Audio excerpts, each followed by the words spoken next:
Hola, buenas noches. Good evening. My name is Abelardo de la Peña Jr.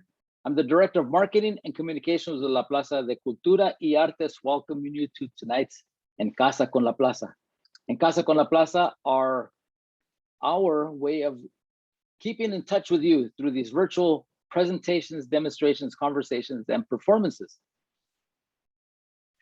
We're sponsored tonight and throughout November by CVS Health and Aetna, Union Pacific Foundation, California Humanities and the National Endowment for the Humanities as part of the American Rescue Plan Act of 2021, and the Institute of Museum and Library Services, which serve to advance, support, and empower America's museums, libraries, and other related organizations. All this money coming in, when am I going to see it? Anyway, if you're on Zoom, please use the chat feature to let us know where you're viewing from if you'd like. Also, you could do comments, shout outs, lo que sea. Keep the conversation going. Those of you who have joined us on Facebook, thank you so much for joining us as well. Use the comment section there to let us know where you're viewing from. You could ask questions, make comments. We'll take them probably after the presentation. But for now, let's get this over with. Let's get this done with. Let's bring on Dan Guerrero, our host for Dan Guerrero Happy Hour. Please zoom in, Dan.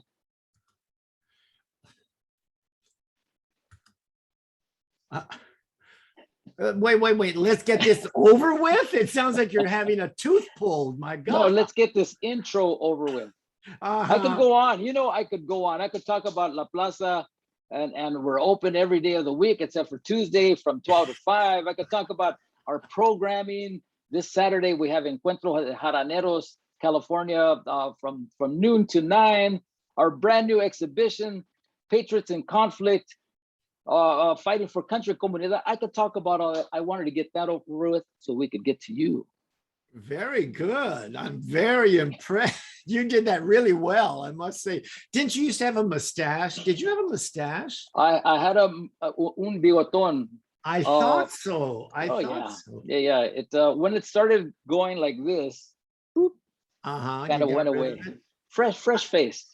That's what my mom said. You look younger than springtime. I couldn't grow a mustache if I put fertilizer on my upper lip. So anyway, we're having a wonderful guest tonight, as all our guests are, but I'm looking forward to this one. But you know, I'm looking at the calendar. We're getting near the end of the year, if you can believe that, right? We're sure, and you have some fabulous guests, and I'm going to go ahead and share one of them right now. The next coming up December 3rd, I believe. Yes, Renee Victor. We have Renee Victor, who everyone knows from, oh my God, so many TV series, Vida, Gentrified, Weeds, the series Weeds. And she has a new series coming up on Amazon called With Love, with an A-list group of Latino legendary folks, Constance Marie and Benito Martinez and Pepe Serna. So, and she's had a fascinating career dating back to, well, a while. She's still a young woman, you know. And that'll be the 3rd. And then we have our holiday show already. Remember, okay, this is a Latina Christmas. And the tag title, An American Comedy of Latina Proportions. That's Sandra Valls on the left, and then Diane Yanes and Maria Russell.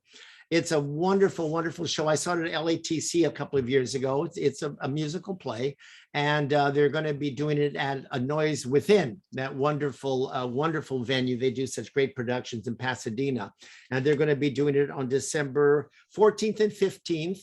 Am I on camera? Why is your thing lit up? No, you are on camera. I am? Yes, you are. How come I didn't have the frame and you had the frame while I was talking away? Well, Dan, I could assure you, you've been on camera. I'll show you the recording later. No, I don't want to see myself. I was just curious. Anyway, they're going to be at A Noise Within, which is a wonderful theater, Pasadena, on the 14th and 15th of December. And then they're going to be with us on the 17th. So that's going to be a good holiday show. Remember last year we had Louis Perez and Linda Ronstadt. So holiday shows are fun. But we have a wonderful guest tonight, an important figure, not just in our community, but way beyond. So I think I should bring him on and get rid of you for the moment. Is that okay? And that's my cue. I got it. Bye-bye. Well, it wasn't a very subtle cue, you got to say. Well, tonight's guest has a long, long history of public service and also empowering marginalized communities, the Latino, Latinx, and LGBTQ in particular, which are favorite causes of mine as well. He is perhaps best known for founding the Wall Las Memorias AIDS Monument in Lincoln Park, but his dedication to public service and to important causes goes way beyond. And his work has not gone unnoticed. He's got some pretty fancy friends that support him. Look at that. That's two handsome gentlemen. I wonder what happened to the one on the right. He was doing such a good job. So will you please welcome and zoom in, please, Richard L. Zaldivar. Hi, Dan. Hi, Richard. How are you? I'm fine. How are you? What a pleasure it is to be with you.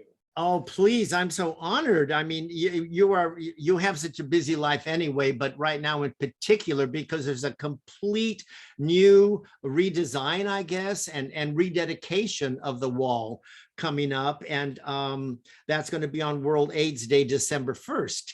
And I know there are several events leading up to it. Do you want to kind of give us that capsule, and then we'll loop around back about the founding of the original wall, but just tell us what's coming up right now. So thank you again, Dan. Coming up, this is the 40 years of AIDS.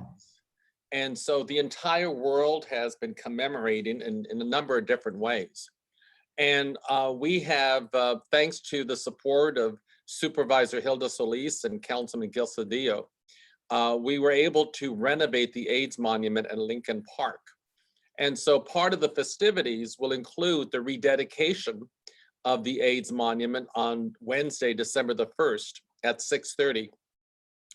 And everyone is welcome to attend, and we're asking people to, as they come into the tent, they'll have to show their vaccination card. The Sunday before, which is Thanksgiving Sunday, we're honoring caregivers, those caregivers, those institutions that took care of AIDS patients for the last 40 years.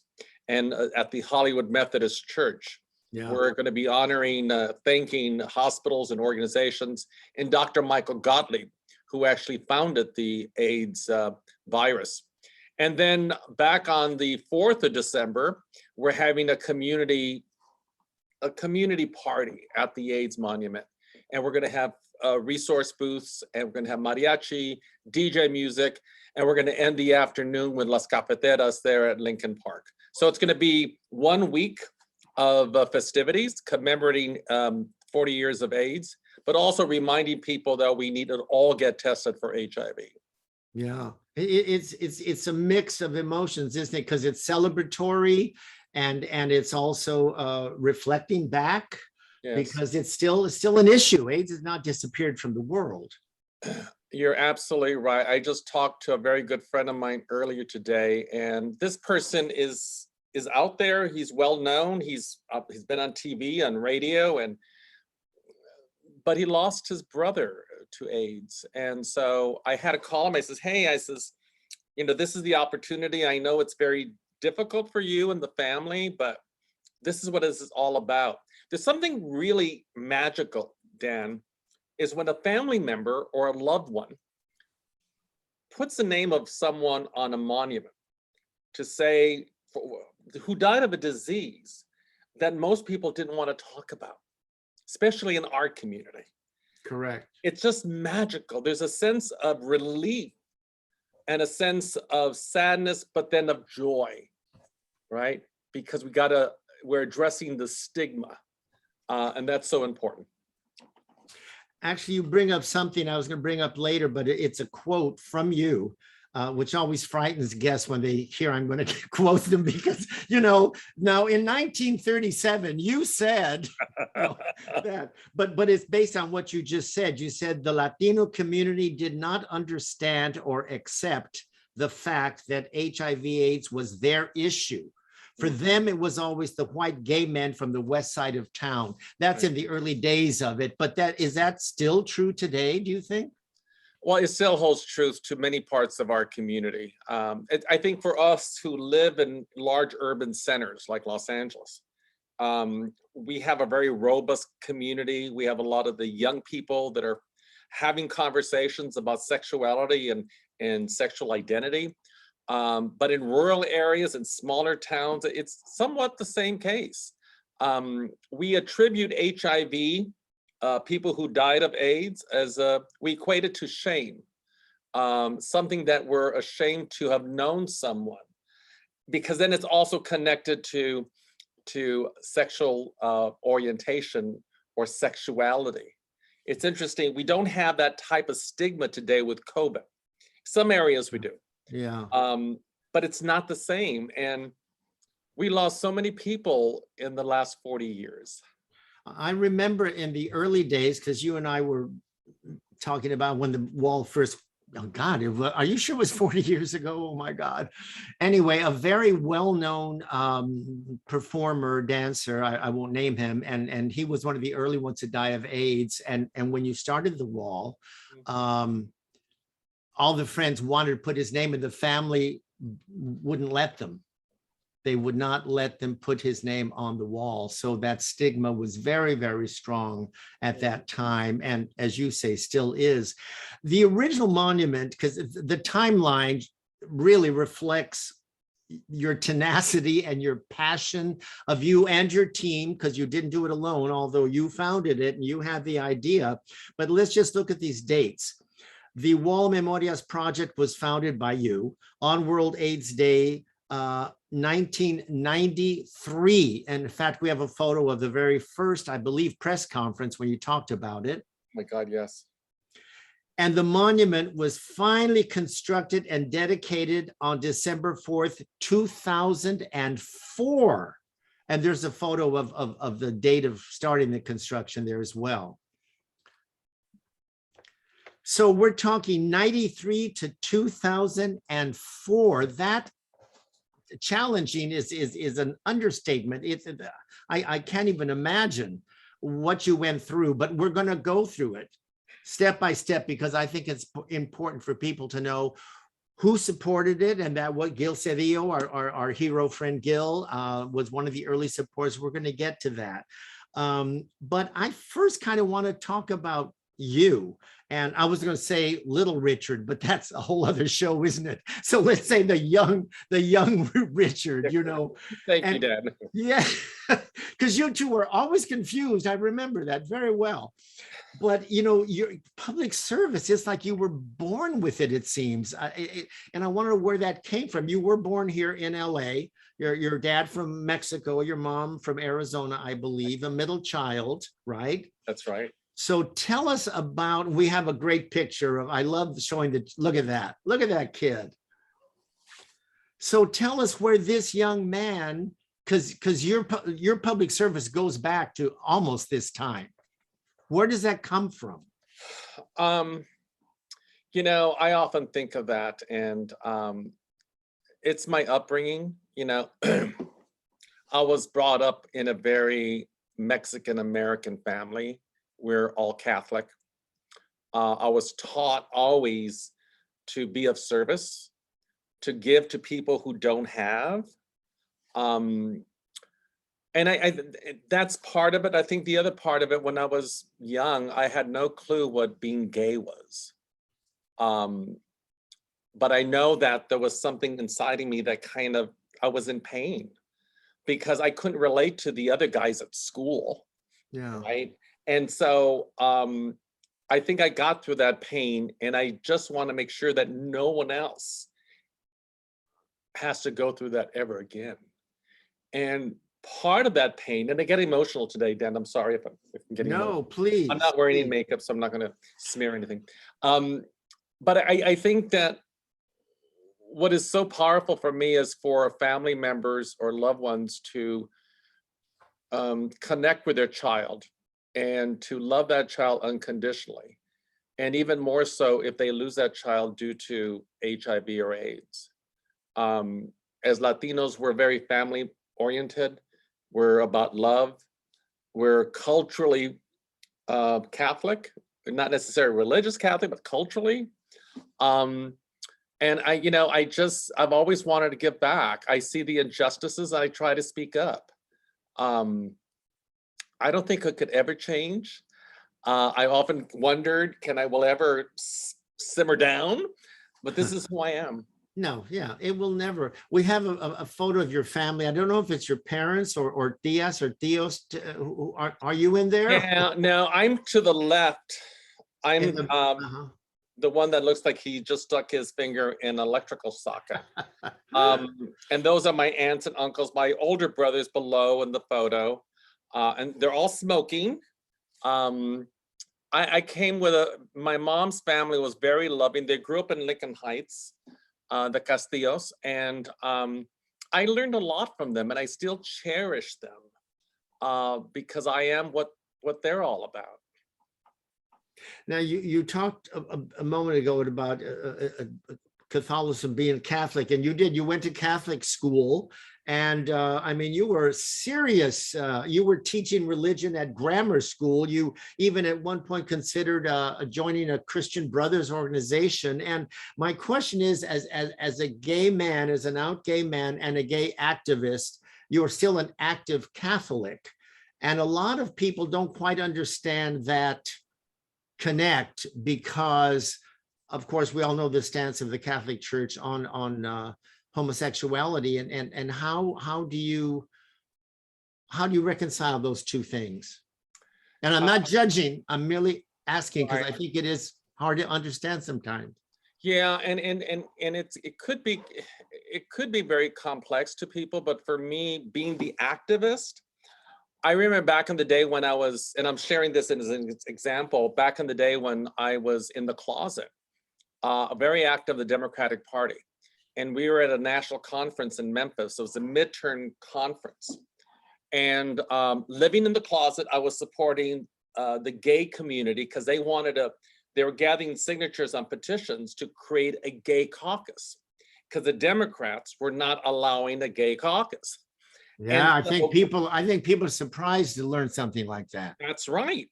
And so, I remember that, and I share that with folks because churches are political. They're institutions, just like government, just like Congress, just like the state legislature.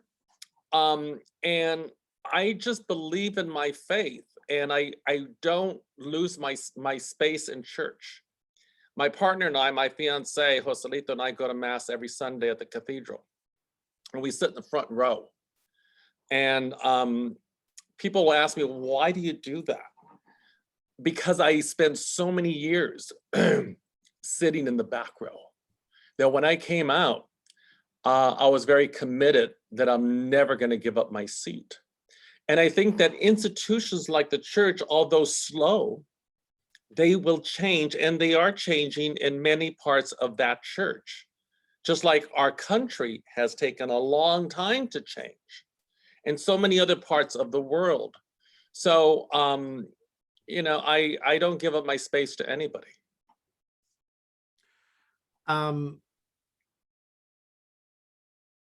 I don't know what I'm going to say. I had a really good thing to say, and it went right out of my head, right here in front of everybody. Well, the hell with you. It happens sometimes.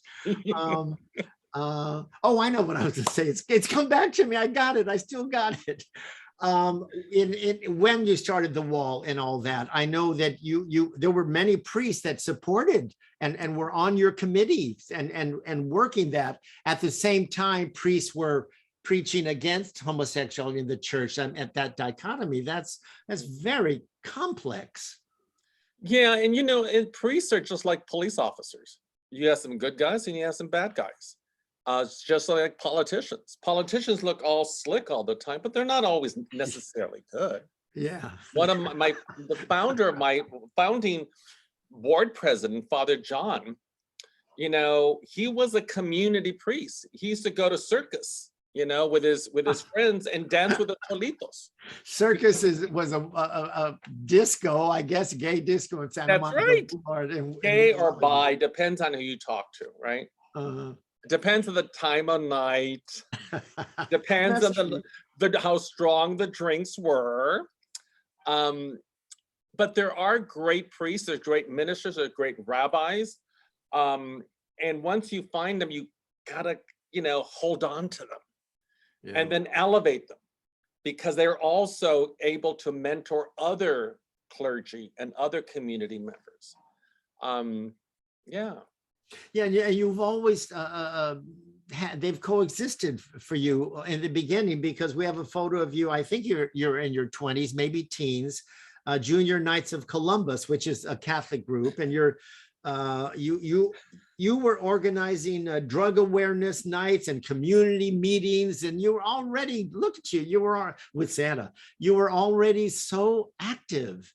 Yeah, I was 17 years old back at All Saints Church, and it was great. We did a lot of great things, and there were the great days. I really cherished my life.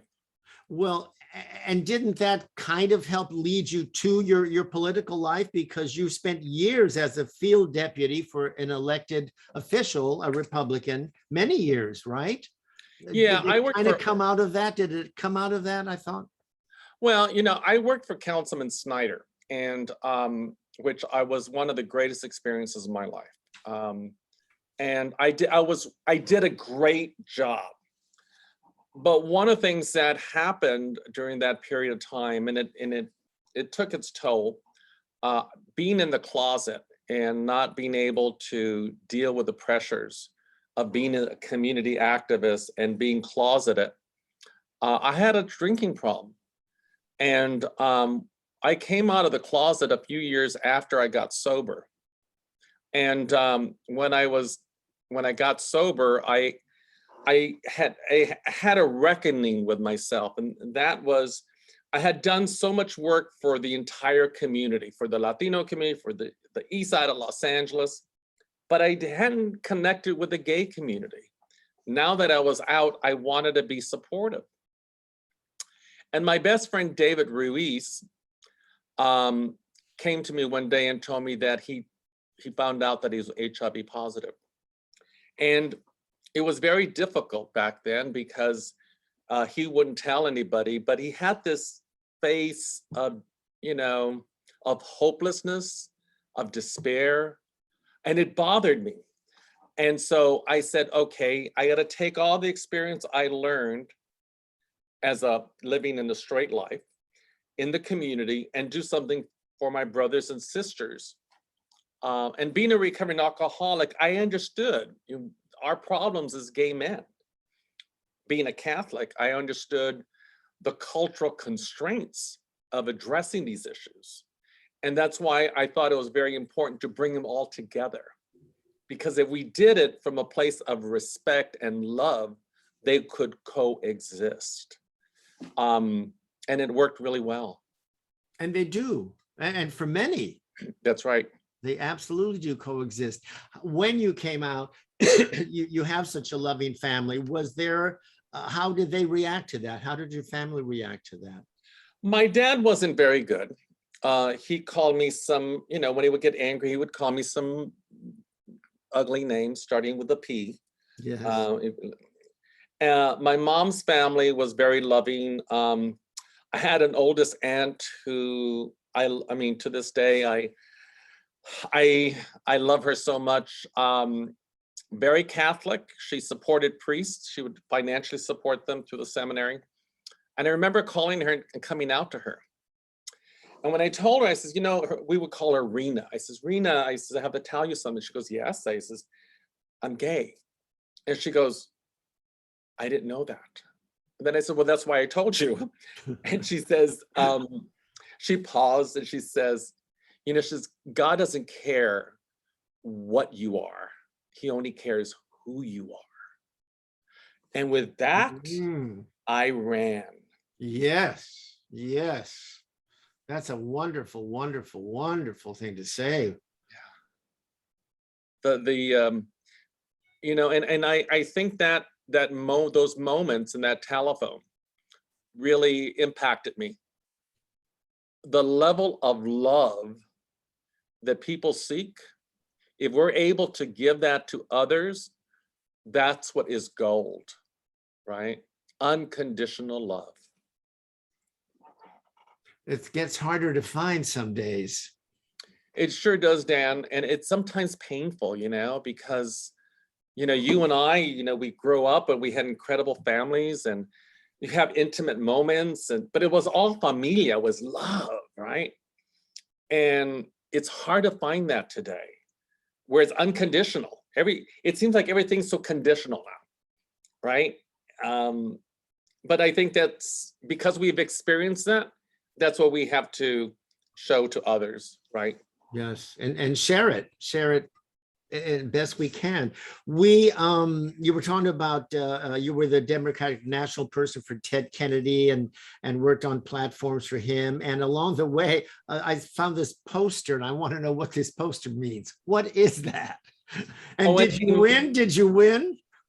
Well, I did. I was honorary mayor twice in the community of El Sereno, and it was a contest. And you go on, you sell tickets, and all the money that you raise goes towards the 4th of July parade. And I was a field deputy for Art Snyder in El Sereno, and I worked my butt off. But it was great because it was a great community. We did so many different things.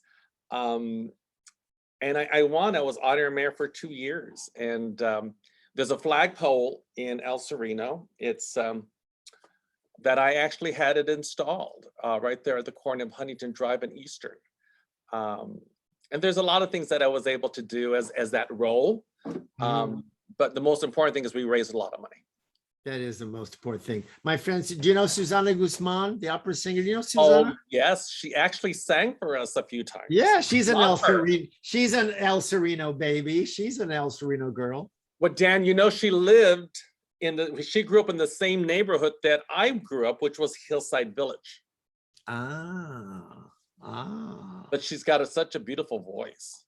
Oh God, still does. Yeah. And her little boy is now like 30 or something horrible. Really? Yeah, Connor. Oh my God, don't get me started. Let's talk about the wall and that journey, because it's incredible. Now, I think you were still working for the councilman when you first got the idea. And how did the idea come to you? Because originally it was a very simple thing, and you were kind of inspired by some of the murals on the east side, as I understand. Right. So tell us how you suddenly thought a wall, how that was the quilt part of it? What caused, how did you come up with this? You know, let me first tell you, Dan, you are so good at asking these questions. I feel like I'm on 60 Minutes. Oh, good. I wish we were both on 60 Minutes. So going back to the days, and I thought about this, you know, when I got sober, I wanted to give back to the community. And originally I thought about how do we educate our community about the harms of alcohol. So I thought maybe creating an organization called Project Sobriety. Then I said, no, my best friend means a lot to me. And so I thought originally of building a wall panel with the Virgen de Guadalupe in the middle, and then the names of 200 people who died of AIDS. That was in August of 1993. And the reason I wanted to do that was because when I first started working for the councilman many years before that, my job at the time was to oversee all the summer youth employment program, all the organizations that had some youth employment programs for the young people. And one of the programs was based out of Lincoln Heights, right there in Happy Valley, where every summer, these folks would get dollars to go on and paint murals. And I remember the Cholitos there of Happy Valley that painted an amazing Virgen right there on a blank wall, a beautiful mural. And I saw that, you know, back in the day, Cholitos were bad people. But when they painted the mural of the Virgen, everybody came around on the feast days. Yeah. So I thought if we would do the same thing around AIDS, would the community, would they also respond? And they did. They absolutely did. And we started with one wall panel, and then people said, no, we got to do an AIDS monument. And I said, well, wait a minute. I'm like, I initially said I'm pledging one panel. And where was this panel? Where was this panel? This panel was going to be somewhere in a public park. It was either going to be in Belvedere or in Lincoln Park. But a single panel. Yeah. And then I found this gentleman this architect by the name of David Angelo, who says, I'll volunteer. And he actually drew out the original monument, and he did it for free. Within 3 months of my idea. And so I had support from the community, and Father John says, no, you have to do your own nonprofit, because this is our community. It belongs right here. And that's what started it.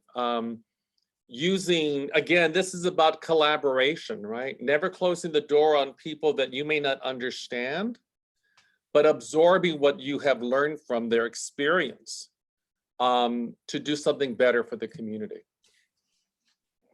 And it just grew. And Gil Cedillo was very early on then. Early on, I had a number of elected officials at the time that were there. Richard El Torre, Mike Hernandez, very supportive. Mm-hmm. It was a great project, but I also had some detractors. I had people in the AIDS community says, no, you don't need a monument because you're going to absorb all the money that we need for our patients. I had another big nonprofit on the East Side who wanted to take our project, our concept, and do it themselves for public relations. And it was difficult in those years. When you have no money, you're working, and donating all your time and piecing things together. And then you have people who want to take it away from you. God was good to me. He helped me save my dream so that it could flourish for the community. And it did. And it did. And isn't this like the only public funded AIDS monument in the country? Is that so? That's absolutely right. In fact, I'm part of a very small group of AIDS directors of AIDS memorials. And in the United States, there's about 5 AIDS memorials, but there's no monuments. No standing monuments where there are physical names. There's a Memorial Grove in San Francisco. There's some names on the grove. And then there's a memorial in New York, in Florida, that's a plaque on a pier. But this is the only monument, and then the only publicly funded monument in the country.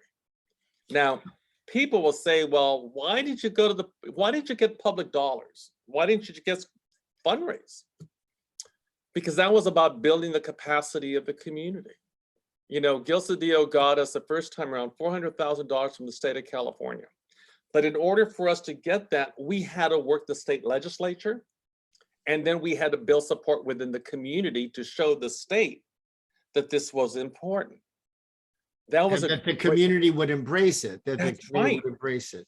So every level, we were educating the community about the need. At the height of the epidemic, it was raging. The early 90s, that was still very early on. That's right, Dan. That's right. And it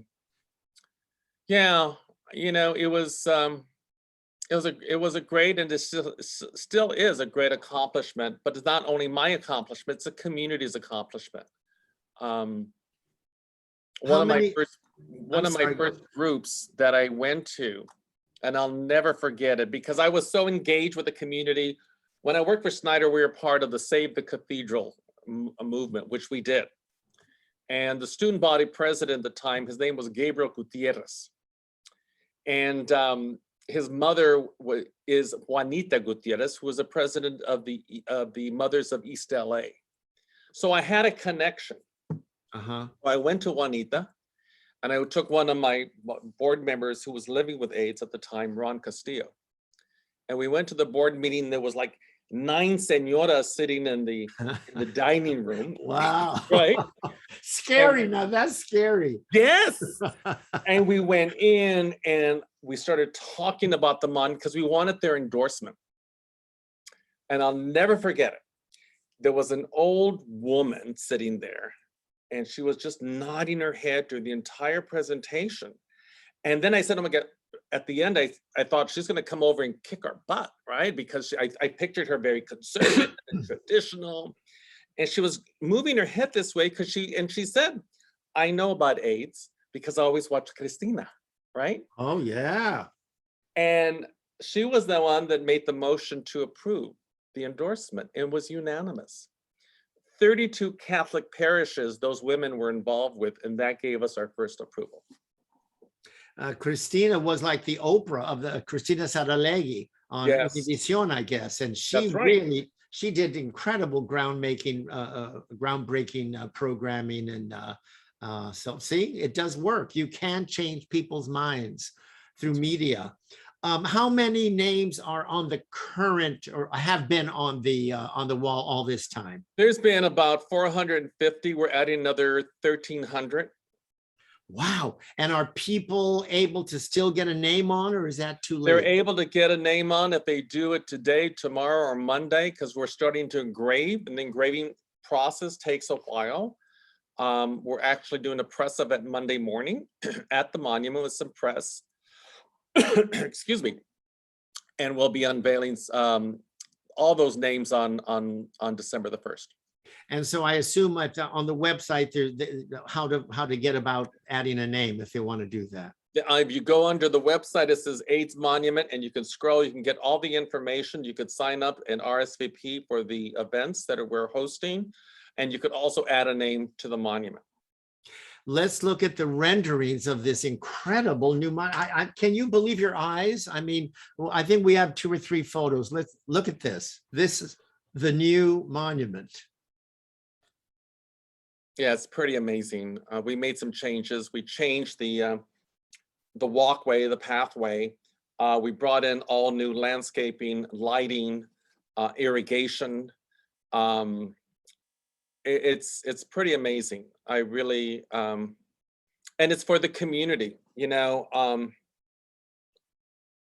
Is this arch, because that arch we saw in that first photograph, early photograph of you, is that same arch as the original arch? That's right.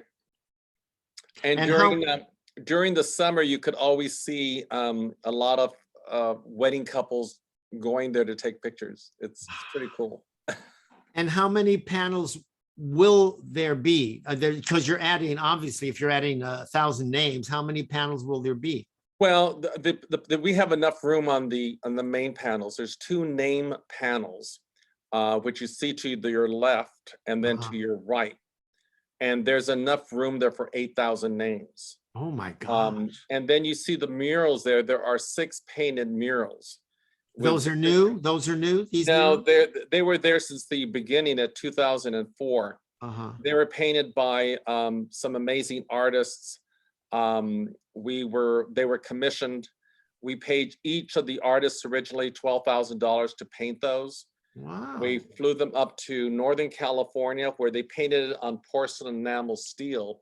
And then they put the panels into an oven and baked them. Yeah. So that they're very durable. And they're pretty beautiful.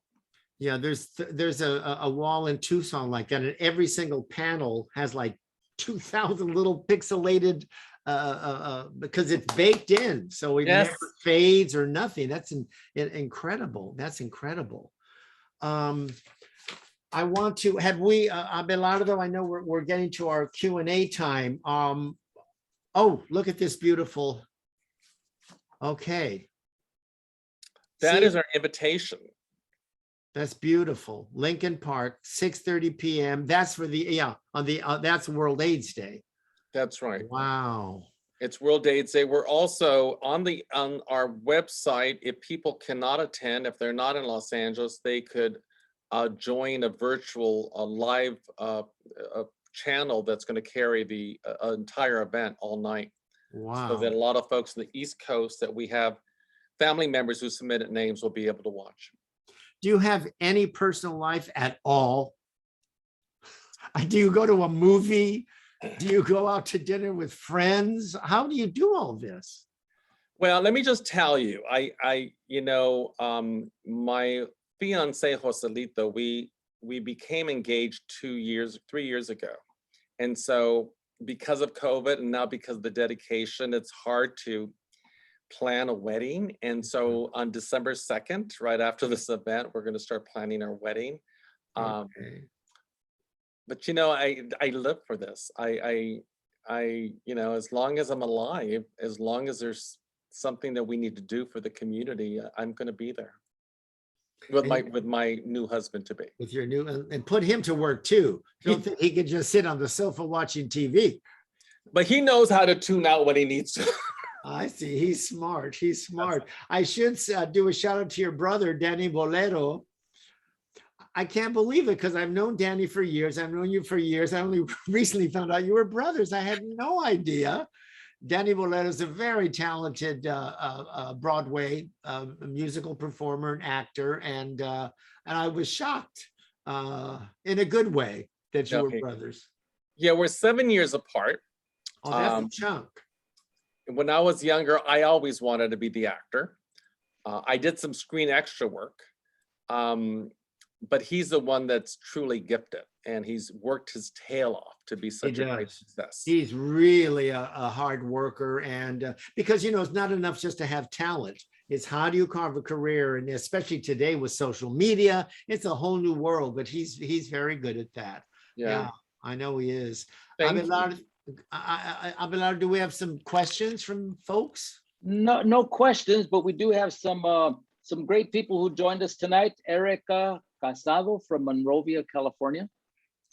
We have two from Apple Valley, way out there in the Apple Valley, Michelle Gerardo and Holly Lynn Porter, one of our favorite friends here on Facebook. Lucia Mancada, all the way from Calexico. We have Laura Iturralde, and Michelle Gerardo says, congratulations on your engagement. Oh, thank you, that's Michelle. good. No, Danny Guerrero, that bum is not watching. You better get after him. Well, he's going to say it's New York time. Oh, please, he's up late. I know he is. I know he is. So, is there any parting thing you want to say before we wrap? You okay? No, I just want to thank you and Abelardo. I know Abelardo works his tail off for the community. This is an amazing forum, and you are just so awesome, Dan. Oh, no. This should be on a TV platform.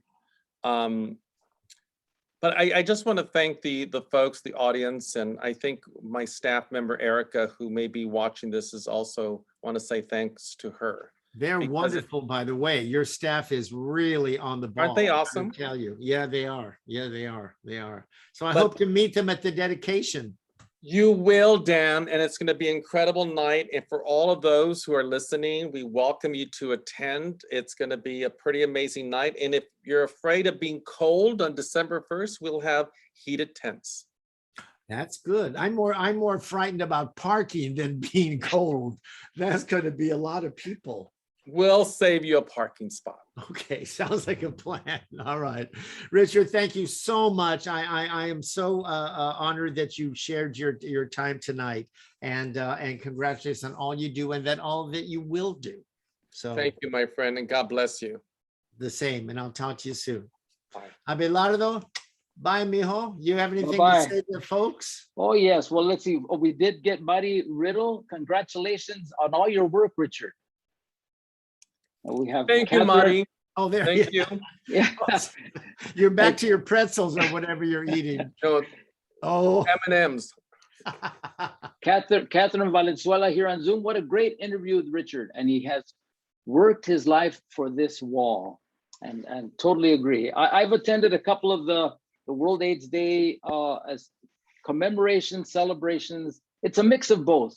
Solemnity, but yet celebration of those who have helped out people like you, Richard, and the people in your organization.